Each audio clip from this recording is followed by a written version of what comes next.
This is The Breakthrough Artists with CJ Lloyd Webley.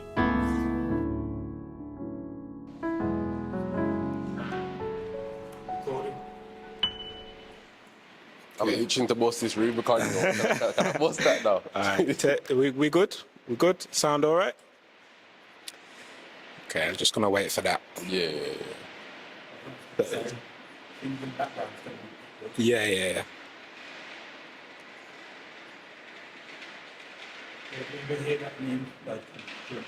Yeah. Okay.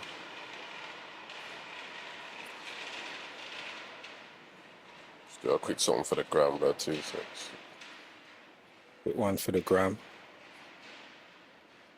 Alright.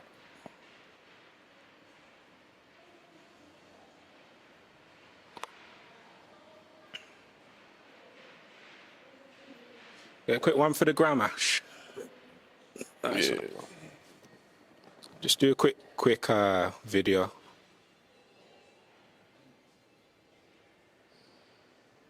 I say a video. Oh my bad, my bad. I was stationary still. To be fair, I don't even know why I said video on that picture. Yeah, nah, it's cool. It's cool. It's cool.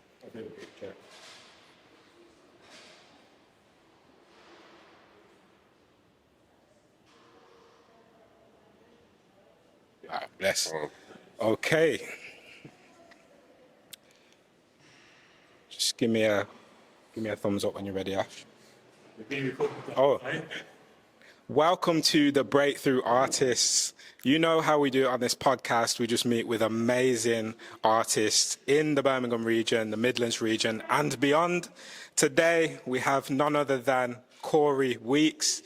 I'm very looking forward to this episode because I know that you've done so much. I'm just going to read a little bit of the bio that you sent me, but I think you're being a bit humble. There's a lot more that can be said, which we're obviously going to delve into on this podcast. So this is what Corey sent me.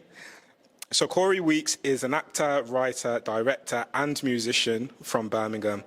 He also founded the Vision Centre for Actors, a free acting school for young people aged 16 to 30 who come from financial hardship. I'm very looking forward to delving into that because I know that that's something very close to your heart, and I really want to kind of understand the vision, ironically, behind it and where it all came from. But without further ado, you will see there are two ice cold cans of Rubicon here. We're not sponsored by Rubicon, so don't get it twisted yet, maybe in the future. The reason for that is I always ask my guests what their favorite drink is. We're in the Great Western Arcade currently, and I have a shop downstairs. I have a nice fridge, so these were sitting nicely in the fridge. So this is the drink that Corey has requested. So feel free, my brother. Let's bust it, man. Let's do this. A quick cheers, and we'll keep it moving. So sit in the spot still. There we go, man. They've switched up this, though, haven't they? Because it used to. No, this is like the older one because it's still got the sugar in it. Because the newer ones, I know they take out most of the sugar, so this one's still got a little bit of authenticity. Yeah. So what? Tell me about why Rubicon. You said Rubicon Mango. Why Rubicon? You know what it is? Like when I was younger and that, when I used to go, my local shopping. Man. Yeah, it was one of them ones, innit? Like, yeah. I remember tasting Rubicon guava for the first time, innit? I thought, yeah, this thing's fire. And after that, just nothing but Rubicons I was copying. But then when I caught the mango thing, I said, "Say, this is me." You get me? And obviously, it's a good chaser as well. Yeah. So top tier then. What we're saying? So mango's your top one. Then where you going after that? I'm going guava next. I can't even remember the other flavors. You got passion. I think you got lychee. None of them did it for me. You deal them ones. All right. You got pomegranate as well. I can't even remember that one. I might have to refresh the taste buds. Say no more. Okay, so without further ado, then let's get, because I don't like the superficial. You know what I mean? I wanna really get down to the nitty gritty because I know you've been on a journey with this creative arts thing and you do so many different things. For you, why and how did you know that the arts was for you? You know what it is? I didn't recognize it probably until I was like 18. Okay. You get me? But before that, everything that I would lean into was creative.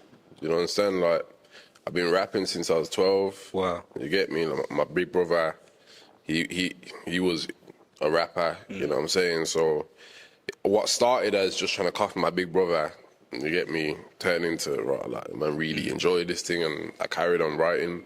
So, like, rapping, even back in school, you know, when, like, cause I was, you see, at school, I was the kind of guy where if I don't feel stimulated by it, I just don't put anything into it.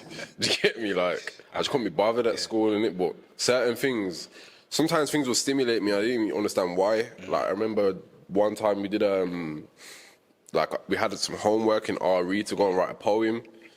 I was at first, I think, you write a poem, it ain't soft, you understand? But when I've gone home, I'm getting into it, you know what I mean? Like, I'm getting into it, I'm thought, yeah, cool. And I've handed it in, boom, boom, boom. And the teacher's giving big speech about how great the poem is, got me on stage in front of, like, mad, like, school board and all that kind of stuff, performing the poem. So from then, was that your first kind of experience of getting, I guess, public affirmation for the creativity that you'd come up with? Yeah, like, the teacher's name was Mrs. Abrahams, innit? Shout out Mrs. Abrahams. Shout out Mrs. Abrahams 100%, because teachers are important, man. You know what I'm saying? But, like, it was the first time where I felt like I wasn't just like an annoyance to a teacher, where it actually felt like a teacher believed in me, you know what I'm saying? It's the first time ever. And that's why it hits hard, innit? Like, but it was from that point that I felt like a level of validation in it, but I was still doing stupidness, you know what I'm saying? But yeah, but it meant something, or even though, and this is the thing, I never said it to her. You know what I'm saying? I still could. Yeah, I should. I will. You get me? But it meant something. Yeah. You know what I'm saying? Because before that, it's just, you used to just teachers. Yeah. Just kicking you out of lessons, and you know what I mean? They ain't got no time for you. Was that the only subject where you were able to really express yourself in that way, or did you do other subjects like art, music, drama? So at GCSE, I did drama. Okay. I didn't do music. I didn't do art. But I did drama, which I enjoyed. But I was like, it's like the same kind of passion that Miss Abrahams had. I didn't feel that in my drama classes, you know what I'm saying? So I enjoyed it, and I was good at it, you know what I mean? I was good at it. And probably in year 11, then I don't even know. Did you know you were good at it, or did you gauge that from who you were around? It was the peers. It was the peers. Yeah. You know what I mean? And this ain't a diss to no one that went to my school, course, innit? of course. Like, I just felt like, compared to you, I'm cold. There was a level. There was level. Yeah. But that's the thing, though, isn't it? I was having a conversation with, I think it was Matthias the other day, just about like, in this generation, do you feel there's almost a reluctancy to accept that there are levels to the game? Because there are levels, and sometimes people can walk on stage. Obviously, I've seen yourself, I've seen Philip. Philip doesn't really do much of the acting now, but I saw him act. I saw Kieran, you know, and you can kind of quickly identify that there's a presence. Yeah. But I feel like in this day and age, it's almost like you can't, it's almost like if you say that someone is a level above, it's almost like you're being critical to others. What do you think about that in this day and age? Like, I mean, I just feel like people need to just toughen off a bit, man. You know what I'm saying? Well, it's subjective. It's subjective anyway, isn't it? Art is subjective. Yeah. You get me? Like, someone might see me on stage, I think I'm whack. Do you get me? And that's all right. Do you think it is that subjective, though? I don't think it's that subjective. Yeah. I think sometimes you can just say, that person, to me anyway, but maybe this is just my opinion, innit? But sometimes I can watch something, whether it's a film, and say, listen, that person is clear of that person just because they're better. You know what I mean? It's not personal. It's just, I just think they're better. You know Is that sometimes to do with the writing as well, though? Because sometimes like if you obviously as a writer yourself, sometimes the character you're playing is just not. It's not written in a way that you can really do much with it. Yeah, obviously. You know what I mean? Yeah, man. I mean, obviously, you're gonna have some characters that are written that don't have the same depth as other characters. You know what I mean? And it's just about doing what you can with it. But sometimes you're not gonna have the same opportunity as another person in a different part because their part is written with so much more kind of depth and a broader kind of sense of the human experience. Yeah. You know what I mean? But if you're good, you're good. Yeah, I hear that. You get me? So we've obviously touched on your school experience. You had a teacher that identified that you had a gift ultimately, and obviously you were doing the acting and drama and stuff. You weren't really feeling it as much as perhaps the music or the poetry at that time. So how did you end up getting into the acting side of things then? Yeah. Was that once you'd left school? Yeah, this was in college times because, like, when I did that poem, like, it was good to just have validation from a teacher that I wasn't just gonna be just another one. Do you get what I'm saying?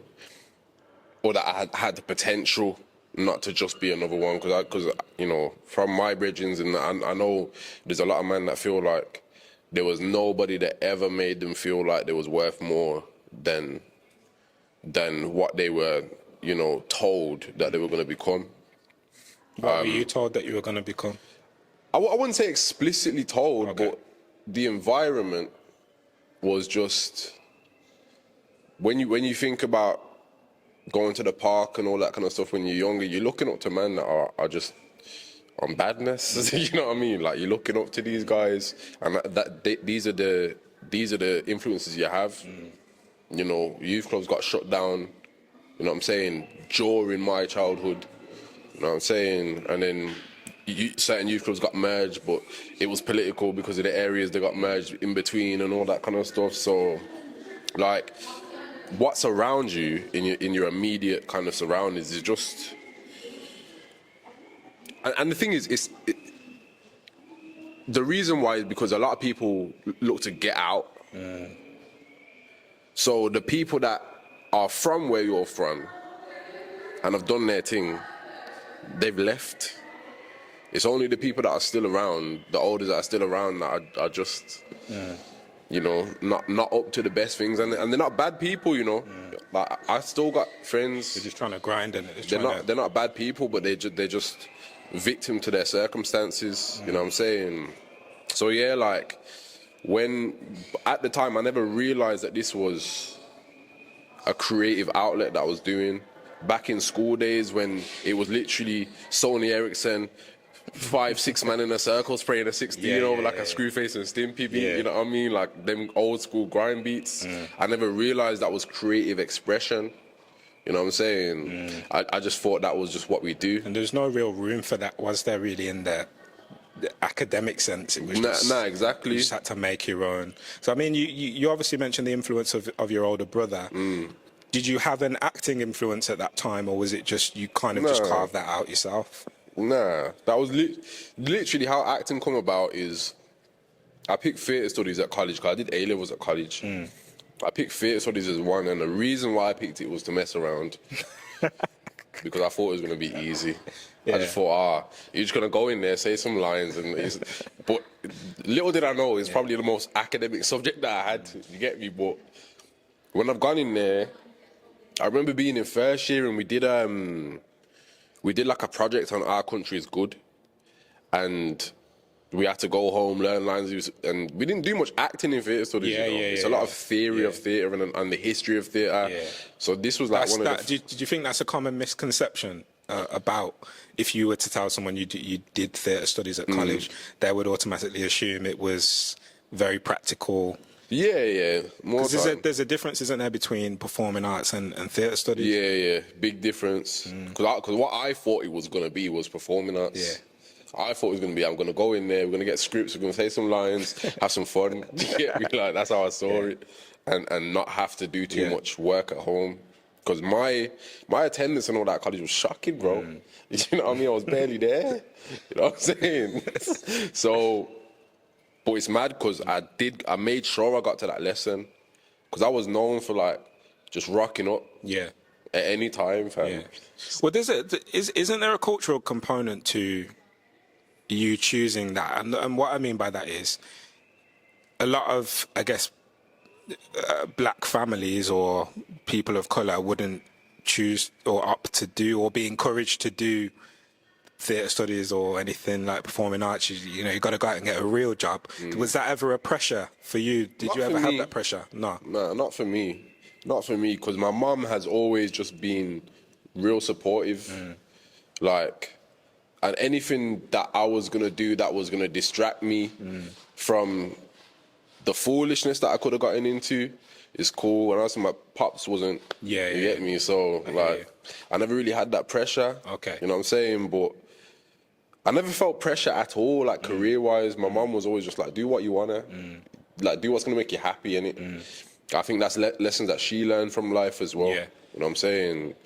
But yeah, man, like, obviously when it came to theatre studies, as I was saying, we was doing Our Country is Good. Yeah.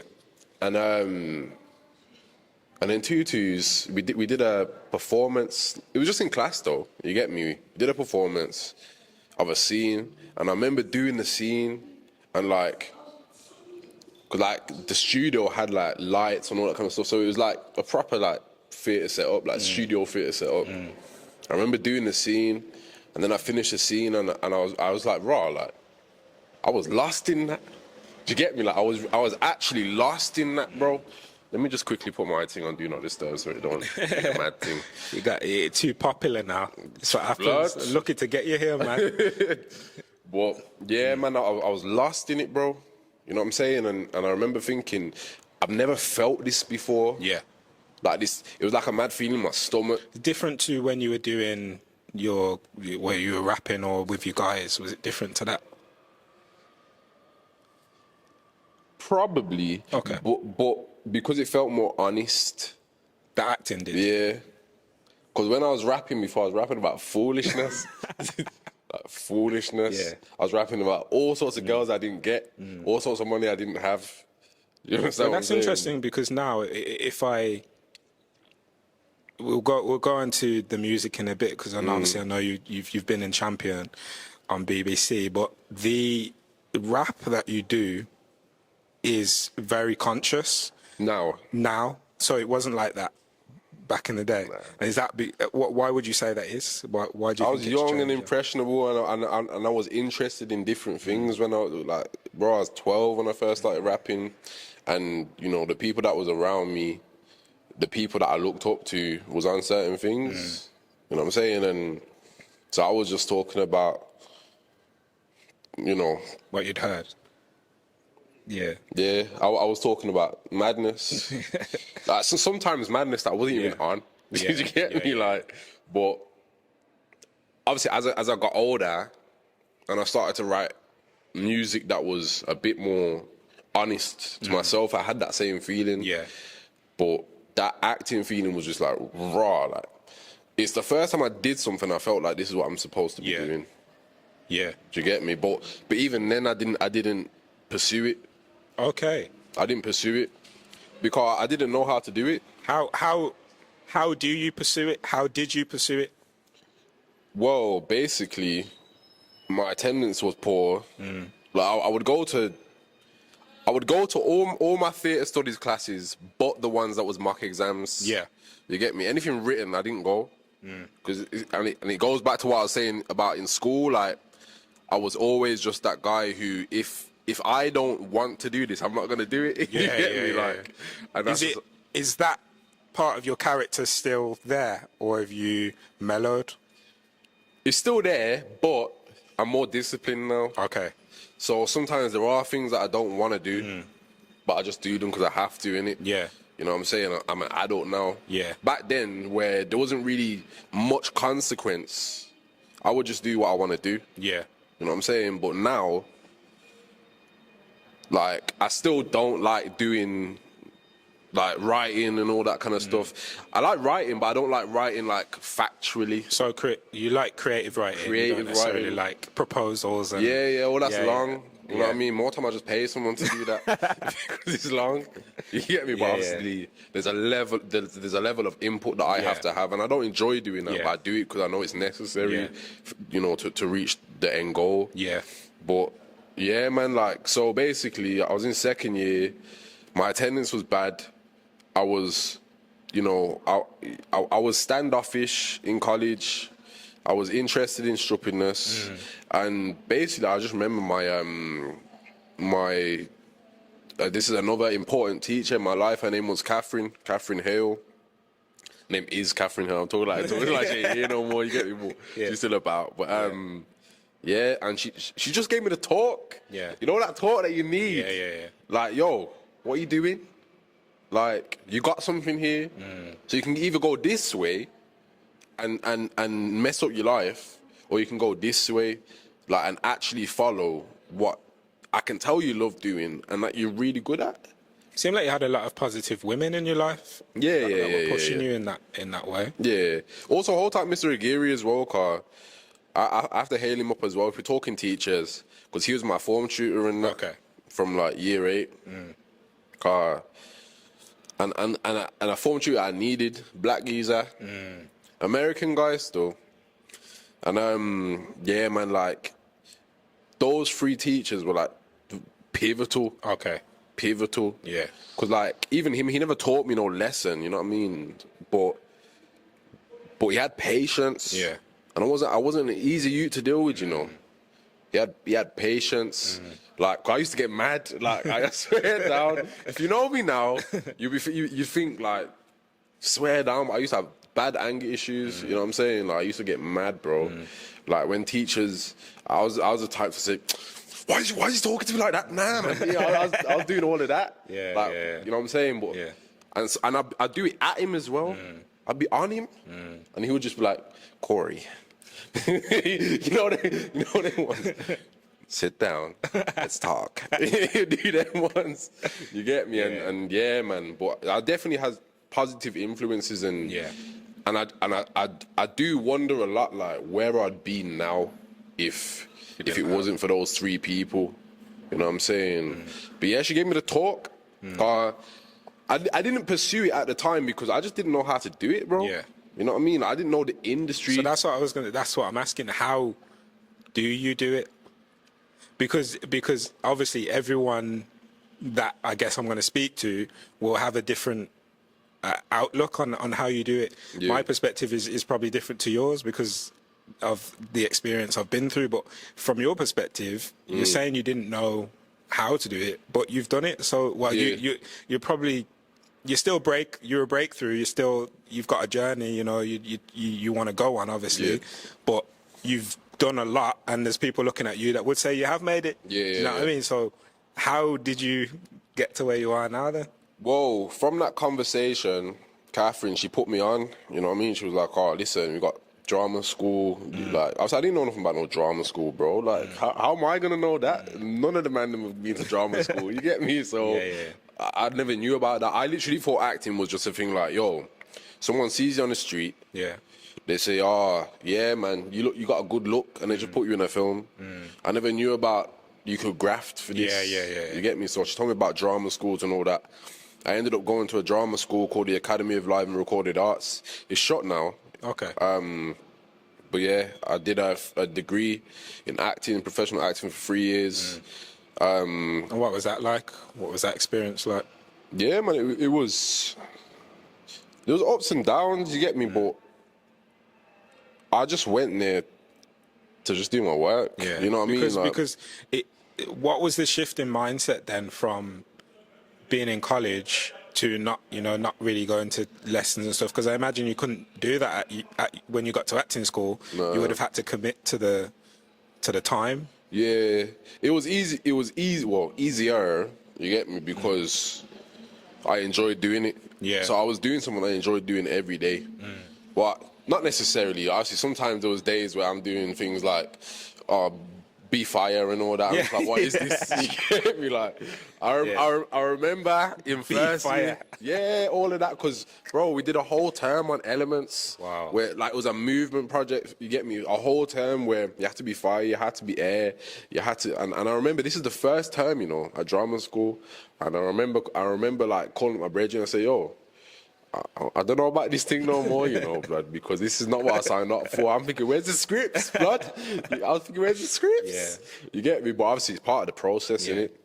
Drama school's one of them things where you just take what works for you and disregard what doesn't. I think a lot of people, when they go to drama school, they feel like these teachers are gods, and some of them play into it, some of them play into that whole power play kind of thing, but I always had that thing of you're just a man to me, or you're just a woman to me, so whatever you tell me, I'm gonna try it. I'll be open to it, but if it don't work for me, it don't work for me. You get me? So it was good, man. Obviously there was issues though, man, you know what I mean? Like there was issues, like obviously it's shot now, innit, but just certain attitudes that they had, you know, it was a bit archaic at times as well, you know what I'm saying? Like, but that's kind of, I mean, I want to go on to that anyway about your experience of the industry. Yeah.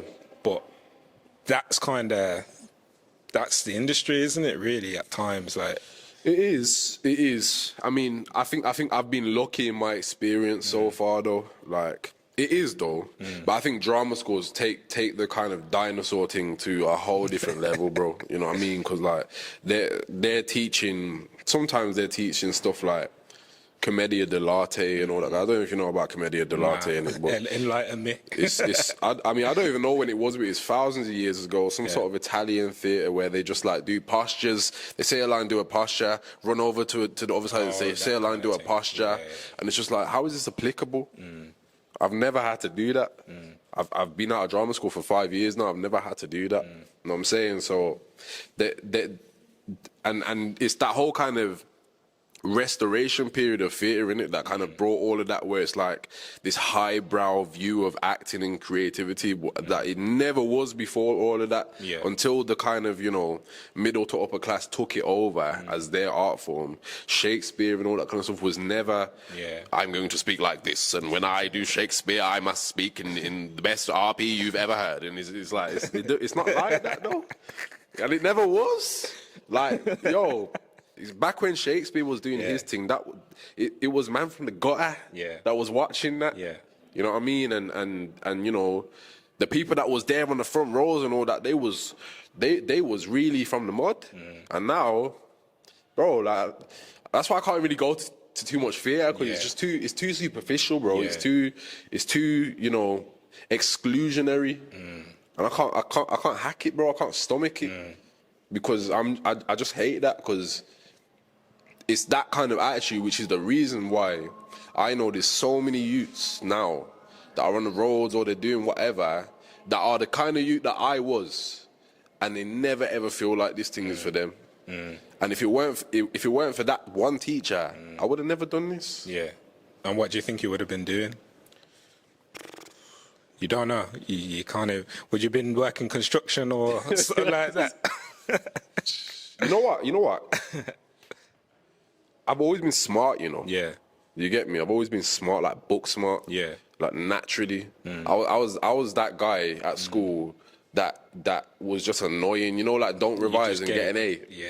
I was one of them in it, so I probably would have patterned somehow, but I don't think I would have been enjoying what I do. Yeah.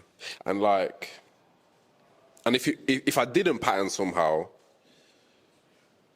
then it could have gone the other way. That's really interesting. Like, I can relate to that, because sometimes when I think back, I mean, I didn't think I'd be in the centre of a town, opening up a community gift shop. So that's kind of like proper left field. But I resonate with that thing of like just not knowing another option than to use the creativity. Do you know what I mean? I didn't know what else I would do if I wasn't doing something creative. So even like this here, it's still very creative. There's still an element of like mentorship and being able to have influence. So I definitely relate to that. But I think the piece I was interested in is, how do you continue despite the kind of ups and downs of the industry? Because it's not straight sailing, plain sailing rather. Surely there's that rejection aspect. How did you handle that in kind of, when you first entered into it? Because that's something you probably, you wouldn't have really known about because nobody was doing it. So Yeah, I mean, you know what it is, bro?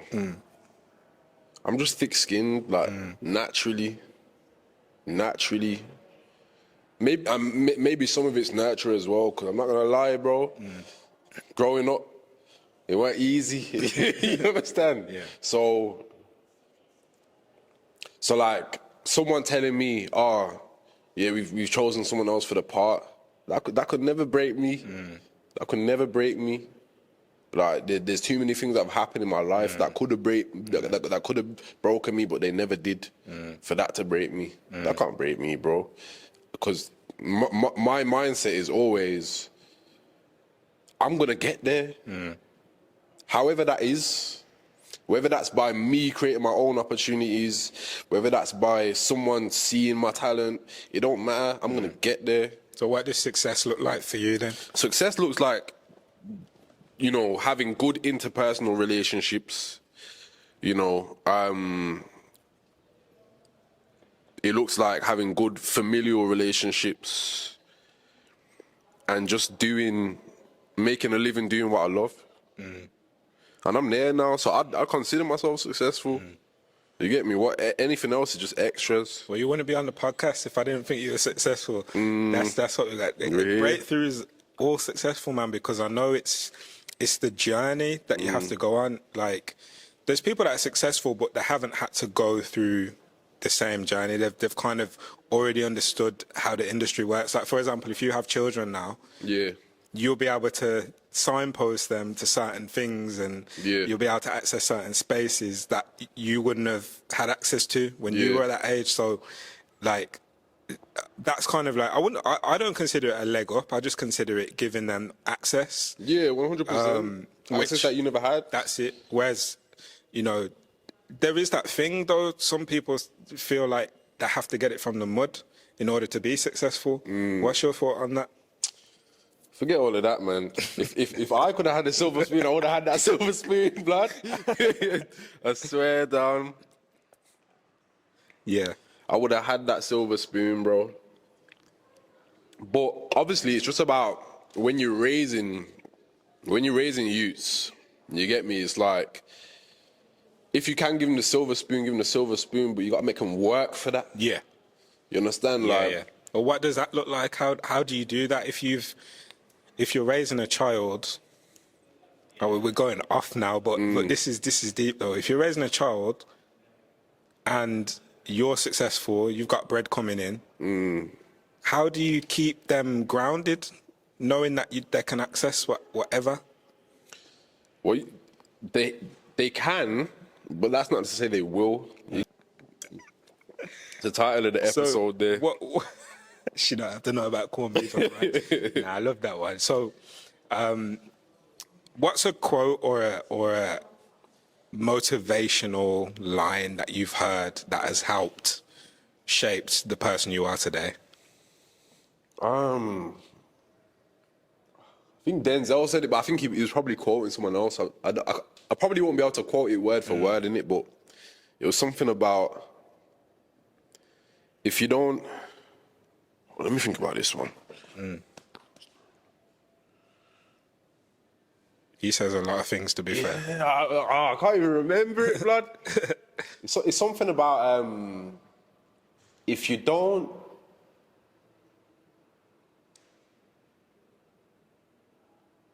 Basically, the sentiment is that if you don't start trying to do what you want to do, then you'll never do it. But if you do start, you could fail, and you could win. You get what I'm saying? But I can't. It was like the podium where he was talking about, if you don't start, you won't fail or something. Yeah, yeah. So I was just like, If you don't start, you won't fail. when you look at that, Yeah, it's just like basically the sentiment of it is you know, if you start something, Yeah. you could fail. Yeah.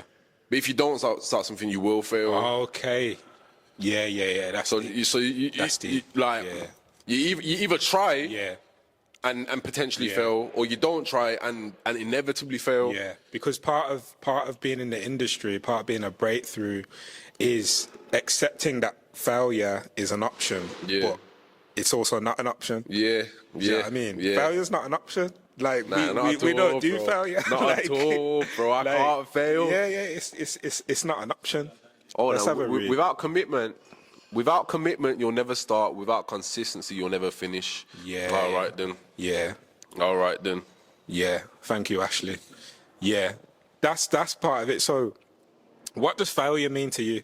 Because it might mean something different to me, but I'll I guess feed off what you say. But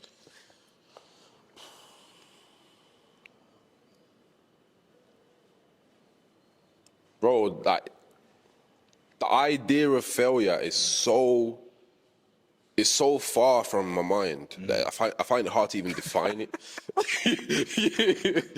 You know what I mean there, but I have to win, bro.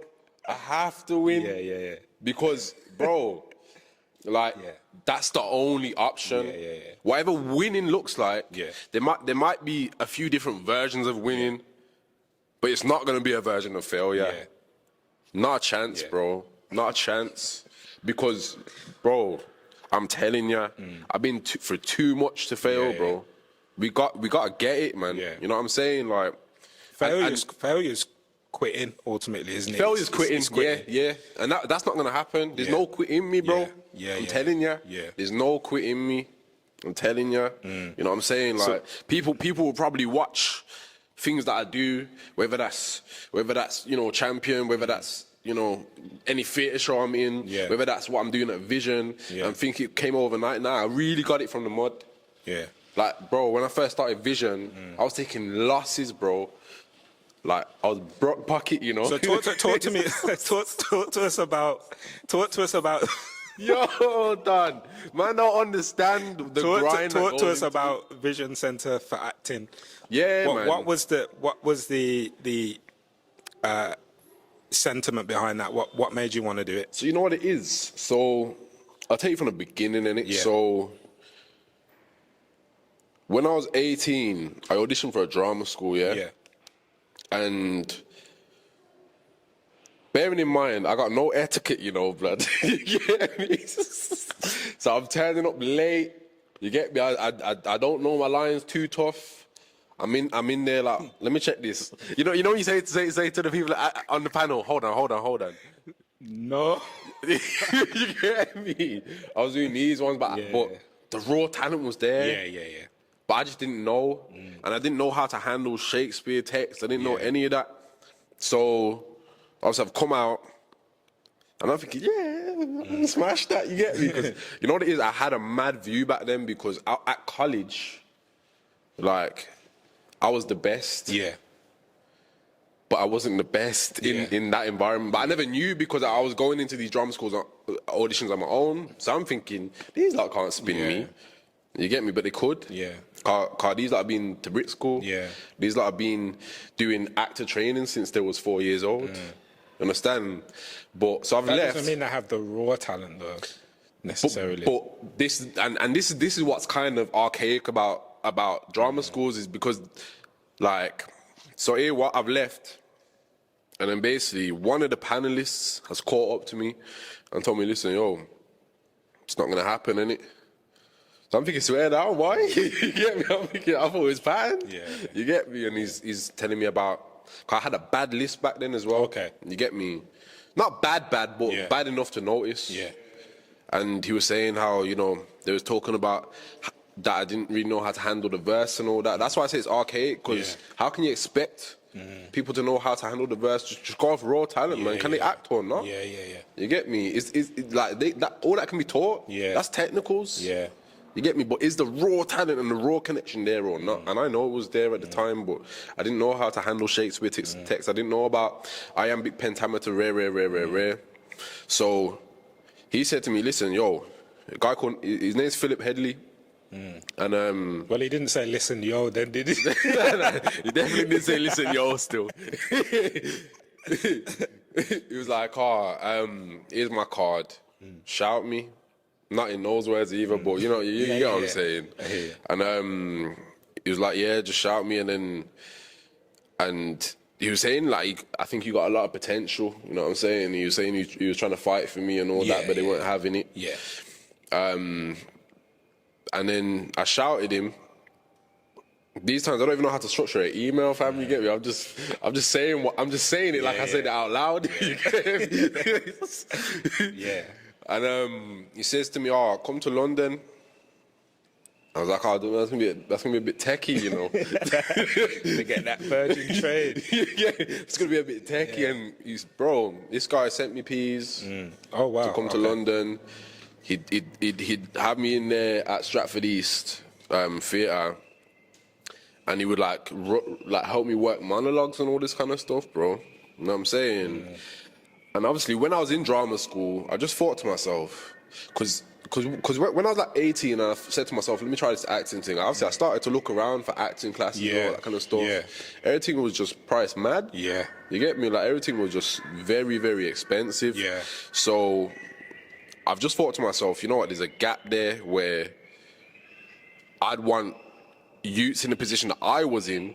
They're not even youths, like 18 years, not really a youth, you get me, but young people, young aspiring actors in a position that I was in, where it's like they've got this passion, but they don't have the finances to actually hone in on that passion, to give them the opportunity, you know what I'm saying? But the fact that you were going to these auditions, the fact that you were willing to travel to London, obviously that's a testament to you and your character. The fact that you, despite not necessarily knowing how to structure an email, you just sent it anyway. Like that's a testament to you and your, I guess, your desire to succeed in the industry. And I think that I guess he would have picked up on that as well. More time. Because listen, I was doing up. I used to jump on a megabus at 3 a.m. fam, to try and get to London for these auditions. I'm brooking a bank. Yeah, that's the grind though. I'm brooking a bank, fam. You know what I'm saying? And even just doing ones and twos here and there that I shouldn't be doing to try and fund this. You know what I'm saying? And that's because, bro, see at Vision, we've got partnerships with drama schools where our students can get free auditions for these drama schools. Wow. You know what I'm saying? So like, I'm eliminating all of that. Cause I would hate, bro, to work with it, to work with like an 18, 19-year-old guy, and then he wants to be an actor, but he can't afford the auditions.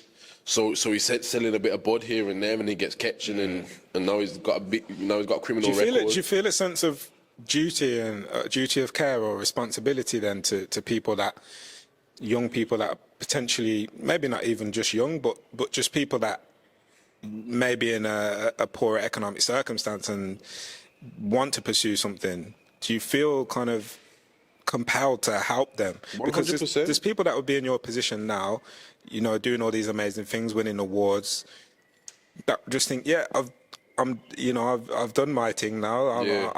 I'm going there. But you've actually said, I'm doing that, but I'm also gonna continue to reach back. So what is it that's made you want to do that?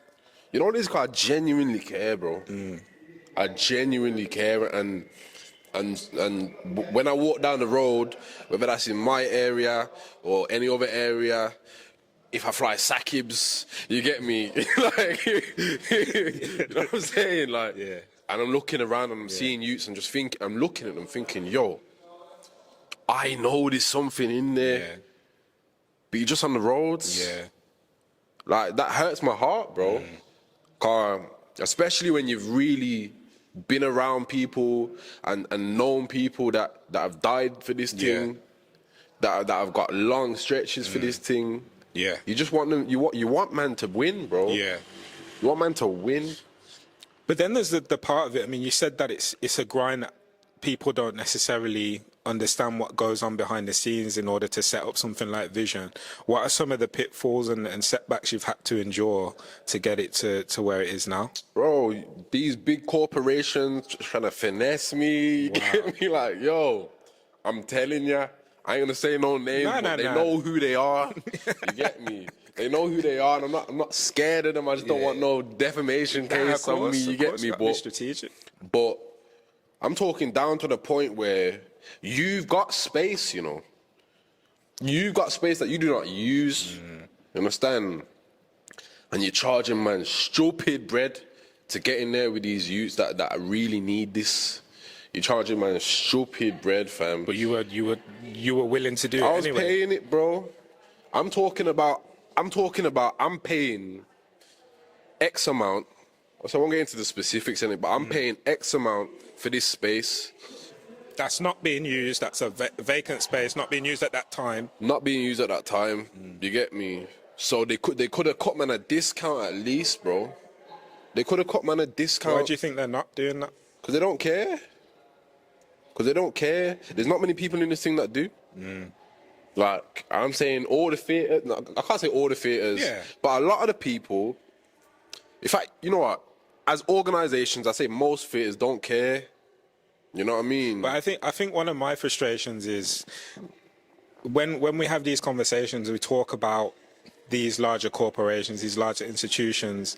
It's people. Yeah. It's one or two men that are just saying nah. Because if you switch those two men to someone who's got more of a social conscience or a social purpose, them things are gonna run. Yeah. But do you think that, or would you say that one of the issues is that we don't have enough people with a socially, you know, who are more socially aware, who care about, as you say, the youths on the street having access? Do we need more of those kind of people in those positions to actually make those changes? Yeah, bro, like it comes down to actually having people in certain positions that, one, care about the community that they're supposed to serve, and two, understand the community that they're supposed to serve. A lot of these people don't understand, bro.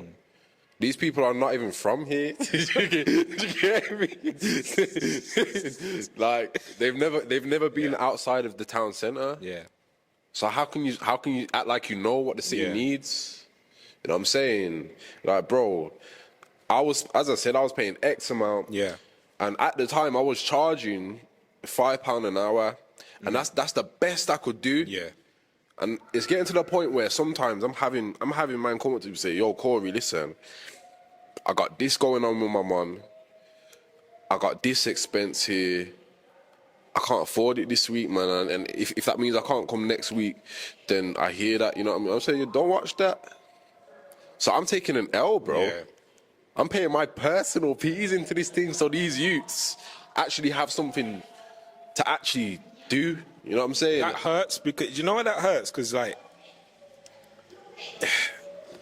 you look around, you see all these empty units, you see all this space that is just vacant. Yeah. And I've obviously, not to get into all the technicals, but I've been through it where all you want is a little space. Yeah. You know what I mean? Just a little space, Facts. just to do something for the community. Facts.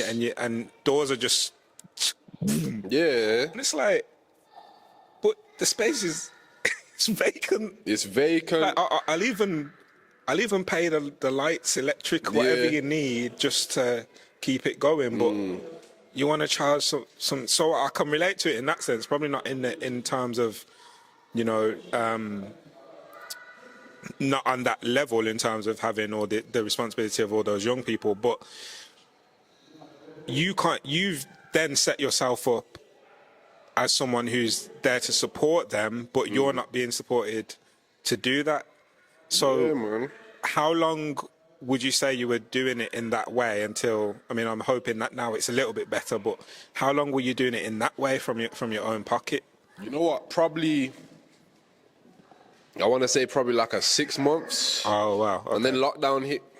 You get me? So then we hit lockdown, and then during lockdown, obviously I had to shut. And then I just rethought the structure. You get me? I made it into a CIC. And basically everything that we do now is from Arts Council funding. But even that, bro, Yeah. I don't know for sure I'm gonna get that. You understand? So Because again, it's whoever's reading the application, whoever's in that space. If they're not from where you're from, they're not really going to understand the nuance of the work that you do. it's that, and it's also that when it comes to the Arts Council and most funding bodies, it's not really the necessity of the cause that they're assessing. It's how academically the application is written.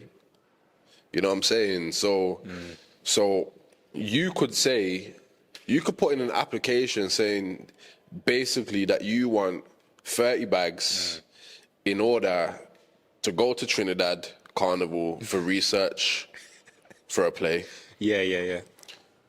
If that's better in terms of the academic wording than me saying that I want to get youths off the street and into something that productive, you'll get the funding and I won't.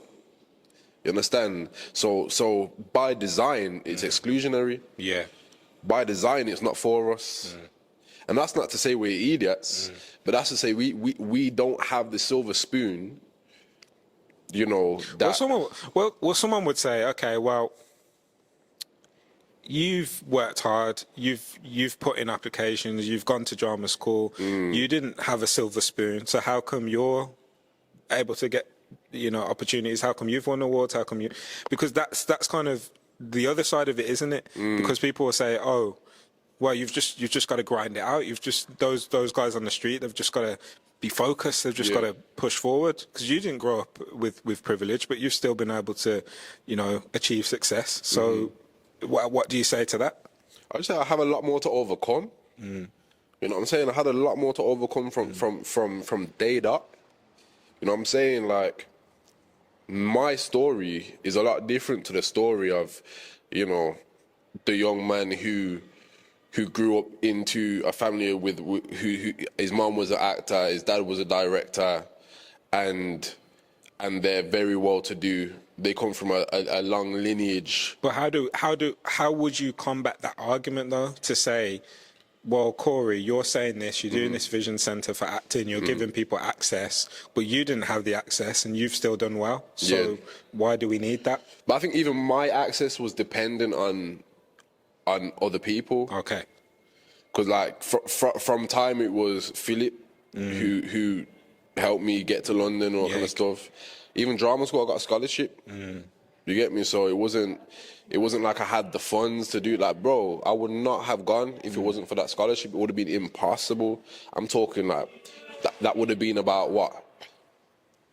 6 bags a year, 7 bags a year, potentially more. I didn't have that. Well, circling back to what we were saying kind of originally then about talent, how much does talent play a part in how successful you're going to be? Do you think it is just literally if you're prepared to put in the work, you can make it? Or do you think talent does come into it as well? It does. I think if you are hardworking, there is... All right, cool. So if you're working, your ceiling's going to be here. If you're gifted, your ceiling's going to be here. But if you're both, your ceiling's going to be here. I believe that I'm both. So I believe I got a higher ceiling. You know what I'm saying? But do you think that's... You've got both because of your circumstance as well, and the experiences that have shaped you into who you are, into who Corey is. That's what gives you both. I think the hard work probably is because of my experience. I don't know about the talent. I actually feel like it's innate. Well, talent has to be shaped though, doesn't it? So it's like, you know, you would have, as you said, diamond in a rough kind of thing, not doing not really sight reading Shakespeare well. Yeah. But then you've developed that, you've then refined your approach And then it's like, because you could still be sitting here at that same stage. Yeah. Because there's some people that don't progress. Yeah. They may have, there's the certain man that you'll see when they were 15 acting, and it's like, oh yeah, they've got something there. And you see them at 32 and they're still in the same, the same lane, they're still doing it. Because it also depends on how much you're willing to push yourself and the different types of roles that you're willing to play as well, because you're very versatile in the types of roles that you'll play. It's not just one dimensional. So if you are going down that one dimensional route and you're always around the same type of people, you're always working with the same directors, you're not really getting into different spaces and learning the nuances of the industry, you will become quite stagnant. So 100%. I think, you could have that talent, but you didn't progress because you didn't get into different environments. So how important is that to you to do those different types of roles that you mentioned at drama school you might have to do fire and things like that? How important is it to try different things and see what works? It's definitely important because you got to be open. Like you cannot be at the beginning of your journey and think you figured it out. Like in life, not even just in the creative industries, in life, you have to be curious. You know what I mean? You have to be inquisitive, and you have to be open to learning. So you have to be humble enough to know that you could get better. Some people aren't. Some people think. Well, that's the thing though, because there's a fine balance, isn't there? Because you've said that you believe you're gifted and talented, or gifted and have the grind, but then there's still that humble component to say, actually, when I was in that rehearsal room, I wasn't where I needed to be. So how do you find that balance? Because in this industry, you have to walk into the room and know that you belong there. But also you've got I guess walk into the room and be willing to go on the journey and be willing to learn as well. How do you strike that balance? I don't know, man, because I feel like that's not really something that I've had to drum into myself, you know what I mean? I feel like I've always been curious, even before this whole acting thing was even a reality to me. I've always just been like, there's more to learn, you know what I mean? Like, even just down to my taste in like television and all that. I barely watch like acting. I don't find it as interesting as I find documentaries, because that's real learning. That's real learning about and seeing humans in real situations, innit? So like, I've always felt like there's more to learn, and I've always craved knowledge. You know what I'm saying? Not even just in acting, but just in general. I've always craved understanding. Like, I was doing philosophy back in college as well, you know what I mean? I've always been interested in understanding how things work. Get what I'm saying? I feel like if you're an actor, if you're anything, but specifically if you're an actor, I can talk to this because I am one. If you go into it feeling like you know it all, there's going to be a very low ceiling for that performance, because you have to learn. I remember I was assistant directing Grenfell Value Engineering in London, and I remember that the actors were all playing either the lawyers or they were those who were involved in so whether it's the firefighters or the construction workers. And I remember we actually had to go to one of the hearings, and the guys were literally studying the manuscript and like underlining and highlighting and going home and like watching tapes, and then when they come back to the rehearsal room, it was like it was just a different person. Show. And like when they were in that rehearsal room, they were locked in, like they were that character. How do you go about your process when you are playing a role? For me, it's about understanding it on a human level more than anything else. Obviously, sometimes there's going to be certain research you have to do. I mean, like in Champion, I had to research the certain dynamics of the music industry, certain dynamics of certain relationships within that industry and all that kind of stuff in it. But in general, my biggest thing is I'll just read the script bare times, man. I'll read the script bare times and like know the lines to the point where you see how I'm talking about at drama school. Well, at drama school auditions, where I was like, I barely knew the lines. I was reading it in the audition. Like, I would never do that now. Like, I have to be so prepared now, bro. You know what I mean? Like, I'll read the script so many times and get the lines to the point where I don't even have to think about them. Because the big thing, and this is one of those kind of wishy-washy drama school kind of things, in it that before drama school I probably would have thought it was dumb, but they would tell me, like, when it comes to lines, like, you can't have them in your head, you have to have them in your body. You know what I'm saying? And obviously at the point I was like, what are you talking about? You get me? Like, what does that even mean? Yeah. But now I understand it because it just gives you a level of spontaneity, gives you a level of reactiveness that you can't have, and listening that you can't have if all you're thinking about is what your next line is. Like, I go into a scene trusting that I know the lines. Like, I could say it backwards. Yeah. And man, just understanding the human being behind it. Like, I'm not really one of those actors that thinks, oh yeah, I'm gonna lock myself in a room for 3 months and be this person. Like, nah, like, because I feel like I'm empathetic enough to understand human experiences, and you know, there's going to be specific parts to roles, but in general, same with Shakespeare, same with anything, in general, it's human experience that we can all relate to. You know what I mean? We can all relate to it. We can talk about, you know, the language in Romeo and Juliet. You can talk about the language, the beautiful language, and all the technical aspects needed to handle that language of Romeo's. But the human part of it is love and loss. We can all relate to that in some way, shape, or form, unless we've just been completely sheltered from any kind of pain in our lives. You can all relate to that. And do you think that's what switches people off when they do hear Shakespeare? It's that they're not, because of or what we were talking about prior with all the, I guess, theatrics, or the, you know, the anarchic way it's been done. People switch off because they're not connecting to the actual language and the human elements of it.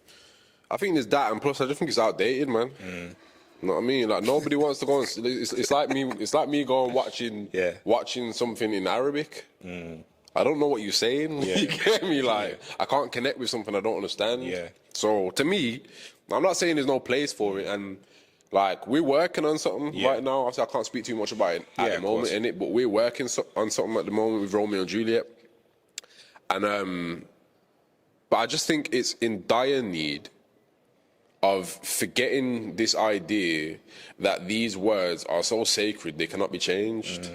Like, I'm sorry, but even me as an actor, someone who's studied Shakespeare at length, someone who's been in shows that are full Shakespeare shows, I will go to the theatre today, watch a show that I've probably read and not understand it.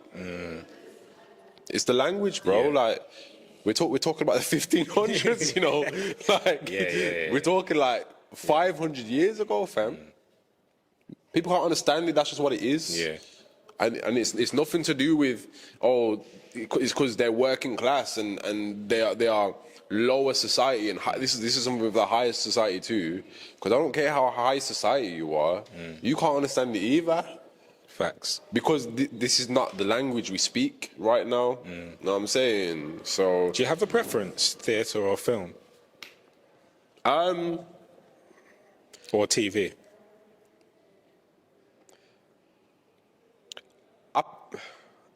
I prefer performing in theatre. Okay. You get me? That's what I prefer as an actor. I don't prefer as a consumer, though. I prefer TV as a consumer.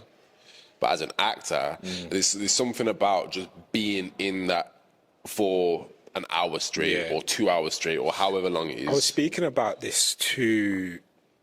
I keep saying I was speaking about this to... But I was having this conversation, and... when you are in a rehearsal room, you become a family with that cast. I don't know about that one. Wow, I don't know what cast you've been in. But when I've been working on shows, you become very close-knit because you yeah. have to bounce off each other. Obviously, from a writer's perspective, it's a little bit different. Yeah. But generally, you want the cast to be able to vibe with each other, and because then obviously that supports and aids the process. With film, is it still the same, or TV rather? Is it still the same in terms of having camaraderie with a group, or is it just you get in, do what you got to do, and go? There's definitely camaraderie, 100%. Not with everyone though. It depends. You know what I'm saying? Because that I'll watch Champion. There's people in there that I've never seen. Do you get me? It's like I've never seen you in my life, but you're in the same show as I am. You get me? But obviously it depends on filming days and all that kind of stuff. But there definitely is a family element. Or supposed to be. Yeah. I mean, you know what it is for me? Like, I think acting, whether that's theatre, TV, film, or whatever, because it's so fun, people can forget it's work. Yeah. Do you know what I'm saying? Like, so sometimes I'll be in a rehearsal room, and man are telling me certain things. I'm like, yo, you're not my brethren. Like we're working here. Work, Like we can talk, but especially what annoys me as well is like when people get slack. People are getting slack because they're enjoying it. So it's like you don't feel like you're getting paid to do this stuff. And also that if they're slack, it affects the whole performance. Facts. You know what I mean? So there definitely is that same element though on TV. Like maybe even more so.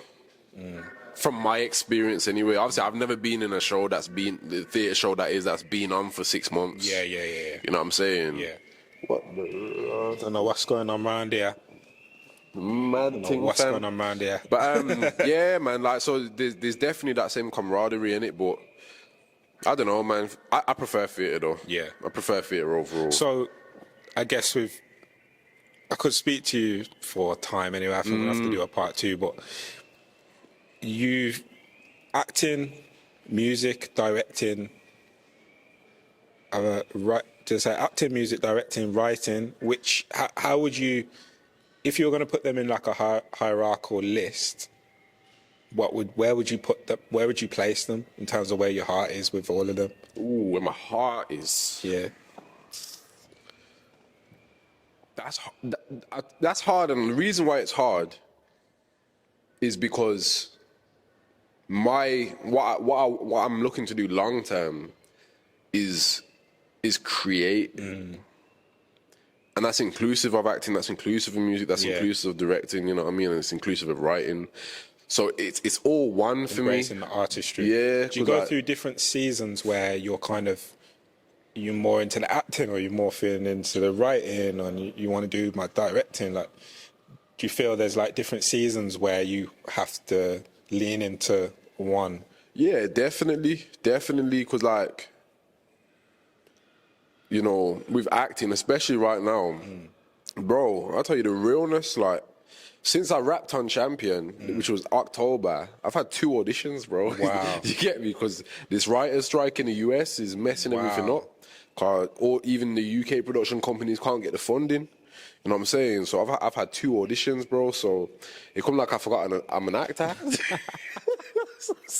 So well, that actually plays into the next point, which is how important is it to have that versatility, because you can lean into those other aspects, whereas there are people that probably just doing acting, and they don't. I mean, you've got the entrepreneurial lens as well through the CIC that you've set up.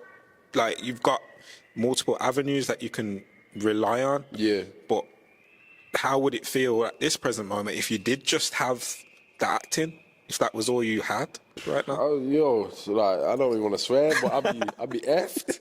You get me? I'll be broke. You know what I mean? But yeah, it's like literally, it's one of them ones, innit, where whether it's writing or whatever, or it can just be something completely separate to acting. Yeah. I know men that are actors that on the side will be like massage therapists. That's calm. Yeah. But make sure you have a hustle, man. Yeah. You get me? Make sure you have a hustle. Because like right now, I'm not acting at the moment, but I'm not worrying. Yeah. I'm on free writing commissions right now. I don't care about acting right now. If it comes, it comes. You know what I'm saying? But works are running regardless. Like, they can't stop me. It's got to keep. Failure's not an option. It's not an option, fam. Failure's not an My option, thing's man. done. Oh, yeah, I got little piece. All right, so I'll just round off with this. 12-year-old Corey is sitting over there. Yeah. You're doing your rap battles in the playground with your brethren. Yeah. What do you say to him at this present moment? I don't give him no advice. order to- Would I have like the resilience I have now? Because even at Vision, if you speak to any of my Vision students, they'll tell you I'm so raggo with them. Like, it gets technical sometimes because I'm not pulling punches. I'm telling them, yo, that's not good enough. Yeah. You gotta be better than that. You gotta come better than that. Because they'll like in the industry they'll say that, but they'll say it behind your back, Yeah. and you'll just get aired. Yeah. You get me? You gotta come better than that. So, but I just feel like I've gotten to this point because of my experiences in it. So I wanted to, the only thing that I told my 12-year-old self is don't be follow fashion, man. You get me? Just do your own thing, man. You know what I mean? Like, there were certain things that I did when I was younger that I never really had the heart for that. You know what I mean? Like, I've always been a compassionate person. I never had the heart for that, bro. I was just doing it because I thought it was the thing to do. So there's there's definitely certain things that I did when I was younger that have damaged people. And that's the only thing I'd try to say loud at. Because I'm not in the business of hurting people. I'll tell people something straight up.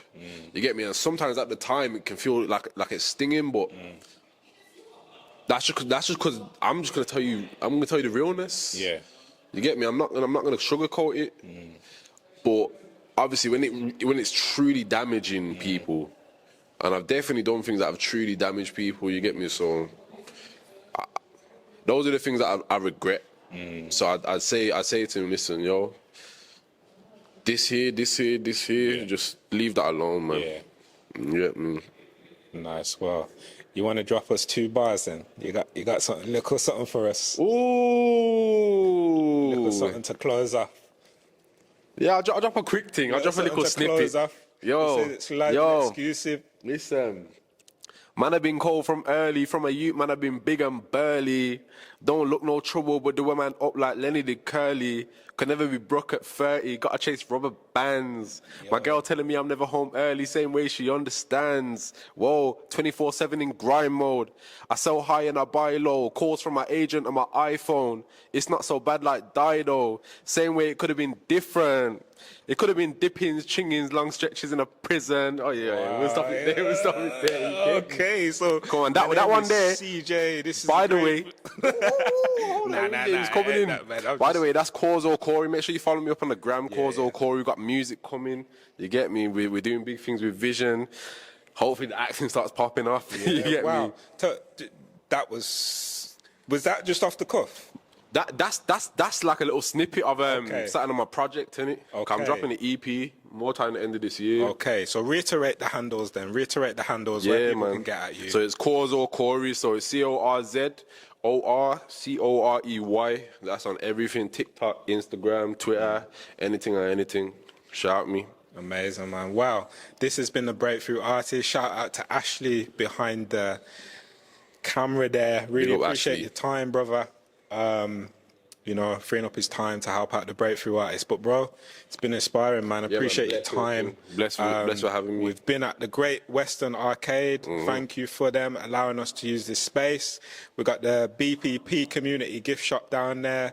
It's B25HU, Unit 20. Make sure you check it out. Get your Rubicons, Get that. get your Super Malts, get your apple juice, and all kind of local products from black business owners in the region. So it's been amazing, man. Thank you so much. Peace and Blessings. love. Take care.